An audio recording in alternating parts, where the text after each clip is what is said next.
gave them food and shelter when they didn't have it. Not saying they couldn't get it, but they know the situations that they were in. You know what I mean? As school kids. And they were in school, they got kicked out, you said? Both of them got kicked out. Both of them got kicked out and you gave them food and shelter. How did you have money for food and shelter? I learned how to do it. What you talking about, man? What's the chances of you, Cam, and Mase getting back? I don't think it's really going to happen. We two different type of people. Always have. Competitive nature always been first before friendship. Remember, Camron, man, it's not. So it's not you. I took the position of my position. You were fanned out and you begged to come to your house after you heard all these mixtapes. That's how you got in. You was so cool. And we was like, yo, Jomo's a nice guy. Mace like, yo, I think I'll teach him how to rap. Mace actually taught you how to rap. Literally. He taught you how to rap. Definition, Jimmy, because when you think, if I ask anybody on the streets of New York, like, give me some adjective or definition of Jim Jones, what do you think one of the words would be? I would hope a survivor, a visionary, a philanthropist, a person with a big heart, a person that stands on 10 toes. Not perfect. He's a perfect example of what could happen for you in life if you believe in yourself. This is uncharted territory. These are conversations we never had in hip-hop. The drama out of Harlem is getting wild right now, as Jim Jones is facing massive backlash after Ma$E and Camron went public with what they're calling his fake Harlem stories. The entire situation kicked off after clips from It Is What It Is, the podcast hosted by Ma$E and Camron, went viral, showing both Harlem legends exposing what they claim are years of exaggerations and false narratives pushed by Jim to make himself look like the city's top representative. In the explosive interview, they didn't hold back.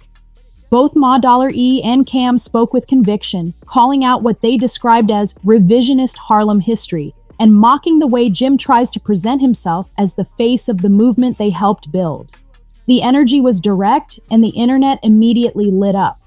Fans began circulating older footage of Dipset interviews and freestyles, comparing what Jim used to say back in the day to what he's been claiming now. The result? A timeline of contradictions that has the culture side-eyeing everything Capo's been saying. You credit you being successful to Cam. I credit a lot to Cam, but I also credit a lot to us because behind closed doors, it was us that put him in that position. You was a fan. You begged us. You are a fan, nigga. A fan. They came live with me in the projects in my grandmother's house.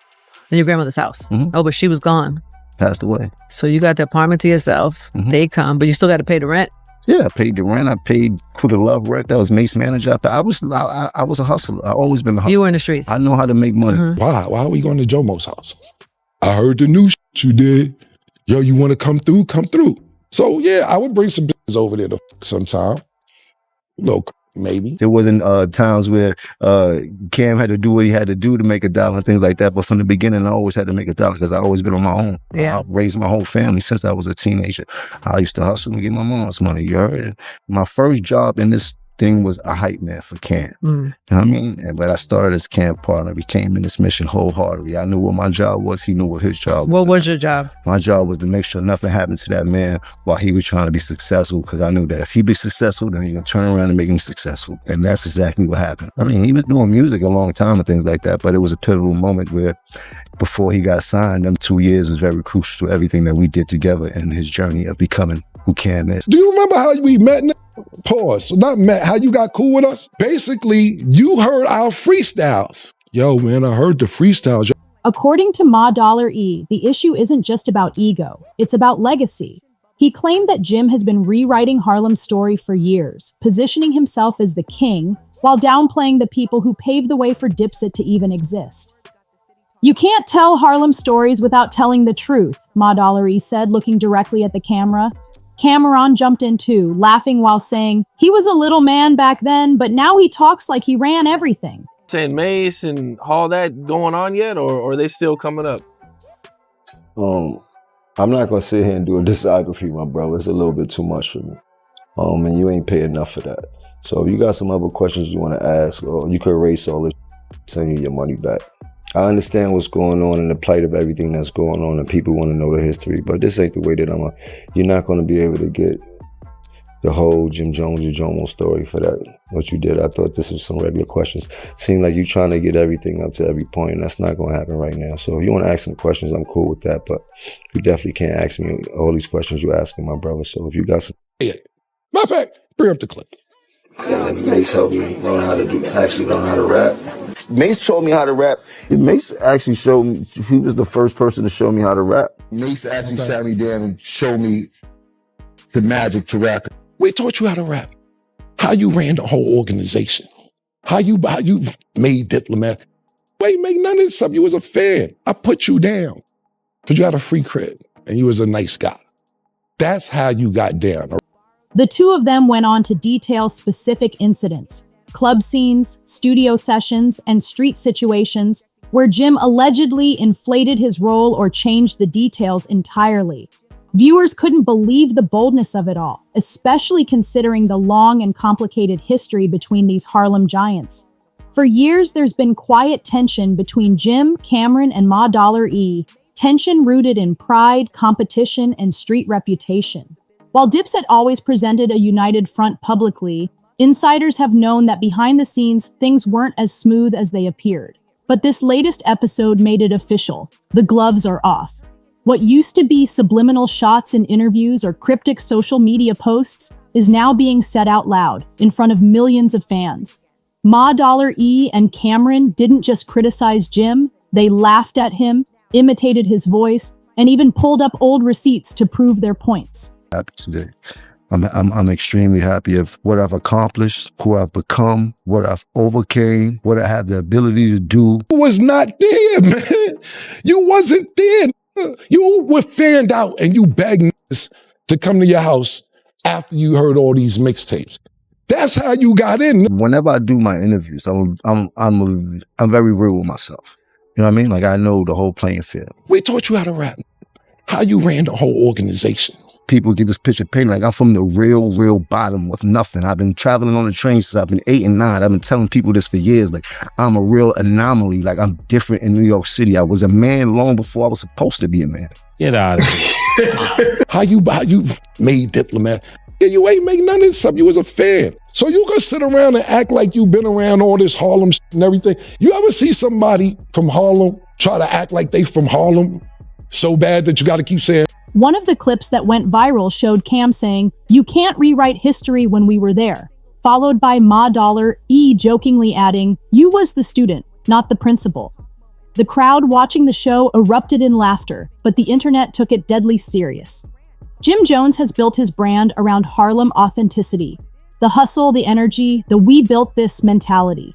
So when two figures like Ma Dollar E and Camron, both certified Harlem icons in their own right, accuse him of bending the truth, it cuts deep. Fans are now revisiting old interviews, trying to piece together what's real and what's fabrication. What you think Cam gonna do? You think he's just gonna sit there and you think he gonna, and Jim, basically Jim rhymed first. You know what I mean? Well, actually Cam and 50 said what they were talking about what they said. Jim heard that, he came back and said that. Now motherfucking Cam, what you think Cam gonna do? Cam is a lyricist. He's gonna make you feel any type of stupidity way that's possible. Basically, he's gonna say to basically kick you in your nuts. You know what I mean? He's gonna rip your heart out. Remember the old school when they was doing electric boogie and they grabbed the heart, pulled the heart, and they just had in their head. Bit the shit through it, stomped on the shit. That's what you're gonna hear. It's basically they was going back and forth. After that, like I said, it went to the money. That's the whole point of the situation. Yeah, you're gonna say Jim is from the Bronx. Everybody else on the side, your group of niggas, be like, yeah, man, you know, the peanut, he's a peanut gallery. They gonna make up all this shit to make sure to turn the peanuts into peanut butter and whip it into something else to make it all a whole bunch of different shit. Then my niggas is gonna talk about your feet and all that. You know what I'm saying? Like, so. Screenshots, clips, and timestamps are being shared across X, Reddit, and TikTok, dissecting every claim Jim ever made about Dipset's rise and Harlem's role in shaping hip-hop. The hashtag #JimJonesExposed began trending within hours. The streets are talking, and for once it seems like the tide of Harlem opinion is turning against Capo. This isn't just another petty rap argument. It's about credibility in one of hip-hop's most historic neighborhoods. Harlem has always taken pride in keeping it authentic, and when someone gets accused of rewriting that narrative, the backlash is fierce. Jim Jones may have spent years positioning himself as Harlem's modern general, but now the generals before him are calling foul, and fans are demanding answers. As the clips continued to spread, the fallout for Jim Jones was immediate and brutal. Within hours, social media was flooded with Harlem natives and longtime Dipset fans weighing in on the situation. Some defended Jim, saying he's always represented Harlem well and that Ma and Camron were just bitter about losing the spotlight. But the majority weren't buying it. The tone online was clear. The people believed Ma and Cam. One fan posted, "These dudes lived it, they're not lying, Jim rewriting history to make himself look like the boss." Others began resurfacing old Dipset clips that appeared to contradict Jim's recent interviews, moments where he claimed he was the one holding everything together or calling the shots. Suddenly, those old videos looked a lot different under the new light. What made the situation even more explosive was how casually Ma and Cam spoke about it. They weren't angry. They were entertained. Their laughter, their chemistry, and their confidence made it seem like they were finally getting something off their chest that had been building for years. They joked about Jim's alleged habit of taking credit for other people's moves, with Cam saying, "You ever notice how every story he tells, he the hero?" But the thing about it is, you got to understand the war. Like, Jim it's like battling. It's like rap.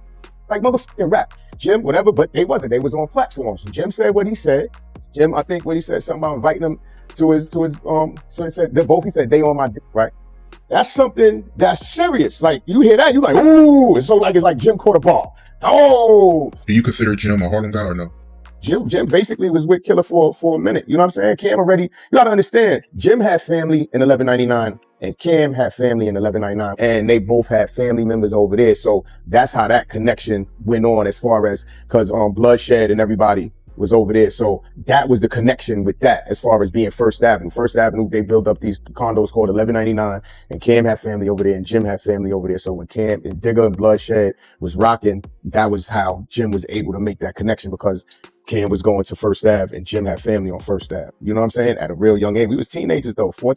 The room erupted in laughter, but that one line stuck with fans. Social media immediately started quoting it, using it as the tagline for the entire scandal. As the debate intensified, some industry figures even stepped in to co-sign Ma and Cam's side of the story. A few Harlem veterans and old associates who were around during the early Dipset days started posting subtle confirmations. Things like Cam telling the truth or finally someone said it.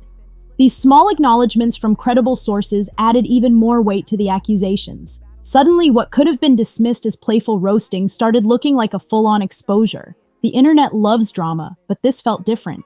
It wasn't just entertainment, it was reputation warfare. Meanwhile, Jim Jones stayed quiet. No direct response, no statement, no posts addressing the accusations. That silence only made things worse.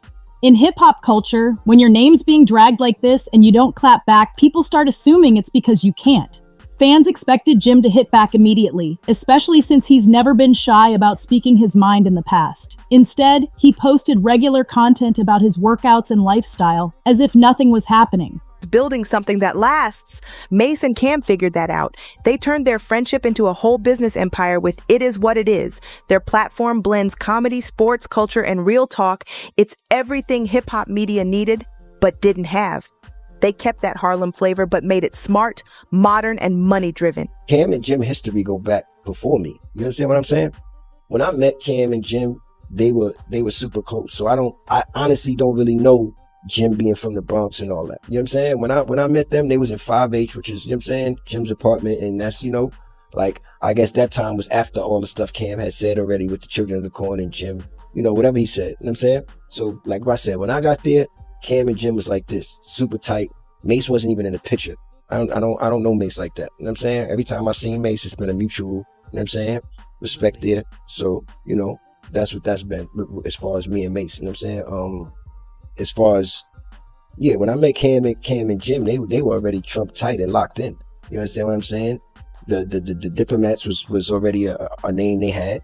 You know what I'm saying? I don't sit there and claim I made the Dip tour. That's not something I'm doing. You know what I'm saying? I made Dipset though, the two. Yeah, I did that. You know what I'm saying? But now people got these platforms where, you know, they asking people. That move didn't help his case. People began calling it damage control through distraction.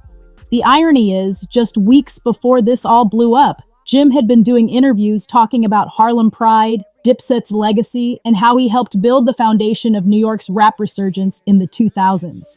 Those same words are now being thrown back at him, with fans pointing out the inconsistencies Ma$E and Cam highlighted. "You can't take the city's credit," one viral comment read. "Cam and Ma$E built Harlem's name. You just kept it alive." Another popular tweet said, "This the same guy who called himself the capo, now getting pressed by the real bosses." The tone of the conversation had shifted completely, and suddenly Jim's silence was being interpreted as guilt. What's wild is that this isn't the first time Jim Jones and Camron have clashed publicly. Their relationship has gone through multiple fallouts and reconciliations over the years, but this time feels final. The jokes hit harder, the tone sharper, and the crowd reaction louder. When Ma$E and Camron's podcast episode ended, fans weren't just entertained, they were convinced. To them, this wasn't gossip. It was Harlem history being corrected in real time. This latest scandal has reignited old wounds from Dipset's history, bringing back memories of betrayals, ego clashes, and broken alliances that defined early 2000s New York rap. During that era, Dipset was untouchable. The fashion, the sound, the attitude. They were Harlem's crown jewel, turning the city's hustle culture into a movement that influenced the entire game. But behind the scenes, it's long been rumored that the brotherhood was fractured by pride. Ma$E was one of the earliest Harlem stars, bringing national attention to uptown rap. Camron expanded that spotlight through his lyricism and business mind, while Jim Jones positioned himself as the enforcer and face of the streets. But as time passed, those roles blurred. Jim began to elevate his own status, presenting himself as the backbone of Dipset and Harlem itself. And that's exactly what Ma$E and Cam are now challenging. In the viral interview, Ma$E recalled moments from Harlem's past that directly contradicted Jim's version of events. He talked about who really ran the blocks, who funded early studio sessions, and who actually put in the groundwork before the cameras ever showed up. Cam backed him up, adding, "He wasn't in every room he says he was. He was watching some of us move, and now he talking like he led it."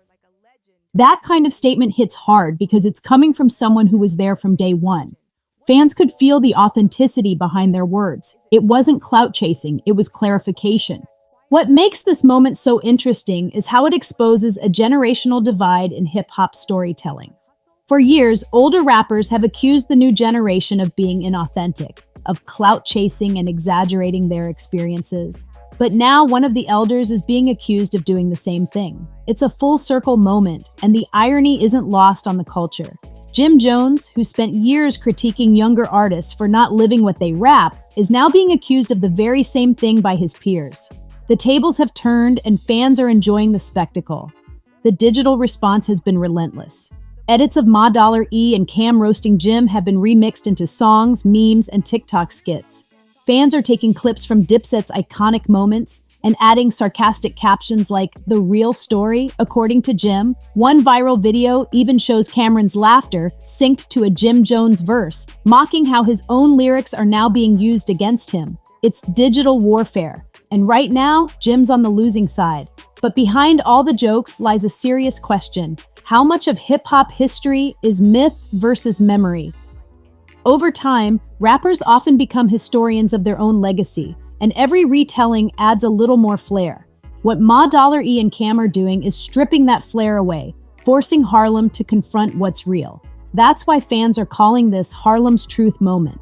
To many, it's not just about Jim Jones, it's about holding everyone accountable for how the city's story gets told. In the days since the podcast aired, more Harlem figures have joined the conversation, turning it into a full-blown cultural debate.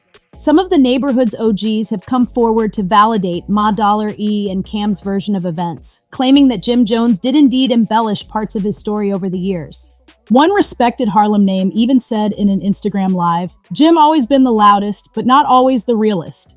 That single comment spread like wildfire, with thousands of users reposting it as further proof that the truth is finally surfacing. The Harlem community, known for its pride and self-policing of authenticity, seems to be leaning toward the side of Ma$E and Cam. Meanwhile, Jim's fan base is trying to fight back. His supporters argue that every legend has their own version of history and that what Ma Dollar E and Cam are doing is petty. Some even accuse them of clout chasing off Jim's name to promote their podcast. They only talking about him because they need views, one fan tweeted. But even that argument isn't holding strong because the chemistry and consistency between Ma Dollar E and Camron's accounts make it hard to dismiss. The way they recall details, dates, locations, and names gives their version a weight that casual fans can feel. It sounds less like gossip and more like a history lesson. Jim's silence is growing louder by the day. While he's continued posting gym photos, car shots, and luxury fits, fans are flooding his comment sections with clown emojis and questions like, "So who really built Harlem?" or "Why Cam and Ma Dollar E exposing you like that?" Each new post turns into another battleground, with fans debating his credibility in real time. Even his peers are watching closely. A few New York rappers have liked or reposted Ma Dollar E and Cam's clips, which the internet immediately took as signs of quiet agreement. In the cutthroat environment of East Coast hip-hop, silence can often say more than words. And right now, the silence surrounding Jim's name is deafening. On top of all that, the timing couldn't be worse for Jim Jones. He's been trying to reestablish himself musically and expand his ventures beyond rap. But scandals like this have a way of overshadowing everything else. Instead of being recognized for his business moves or new collaborations, all the focus is on whether he's been lying about Harlem's legacy.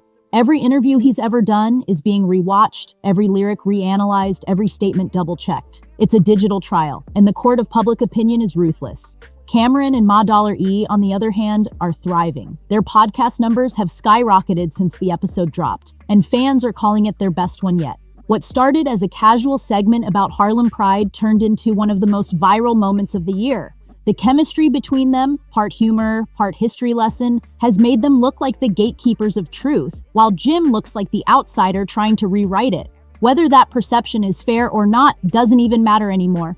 In today's culture, whoever controls the narrative controls the legacy. And right now, Cam and Ma Dollar E are running the story. Now that the dust is settling, one thing is clear. This feud has become more than just Harlem gossip.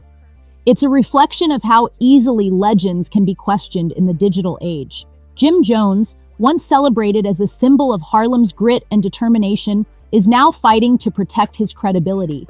Whether Ma Dollar E and Cam exaggerated their claims or not, the damage has been done. The internet has chosen its side, and once the culture decides you're lying, the truth barely matters anymore. Every clip, every meme, every repost chips away at the image Jim spent 2 decades building. The irony is that Harlem's unity, once symbolized by Dipset's rise, now feels divided by that same legacy. The men who helped put Uptown back on the map are now tearing each other down in front of millions. It's tragic in a way, but it's also undeniably captivating. Fans can't look away because it's not just beef, it's history unraveling in real time. The Harlem renaissance of hip-hop that once felt unstoppable is now being rewritten, one podcast at a time. Still, there's a chance for redemption. Jim Jones has always thrived under pressure. And if history repeats itself, he might use this moment as fuel. He could drop a record, tell his side of the story, or confront Cam and Ma Dollar E head-on. A public conversation between the three would break the internet, not just because of the drama, but because Harlem deserves closure. Until then, speculation will continue to fill the gap. The fans have turned into detectives, the influencers into reporters, and Harlem into the courtroom. For now, Ma Dollar E and Camron are enjoying their victory lap, laughing at clips and basking in the internet's reaction. Their confidence makes it hard for anyone to see this as just a publicity stunt. They genuinely seem to believe they're protecting Harlem's truth from being distorted. And maybe, in a way, that's what keeps their narrative so powerful. It's personal. They were there when Harlem was fighting for its place in the rap world, and they're not about to let anyone rewrite that. At the end of the day, this scandal is a reminder that authenticity will always be hip-hop's most valuable currency. No amount of fame, money, or status can replace it once it's questioned. Jim Jones may have thought his version of Harlem's story would go unchallenged forever, but Ma Dollar E and Cam just reminded the world that the real always returns, and when it does, it comes with receipts. And that's the full breakdown of the viral feud between Jim Jones, Ma Dollar E, and Camron. A Harlem-sized clash of pride, power, and truth that's got the whole culture watching and asking one question. Who really built the legend of Uptown?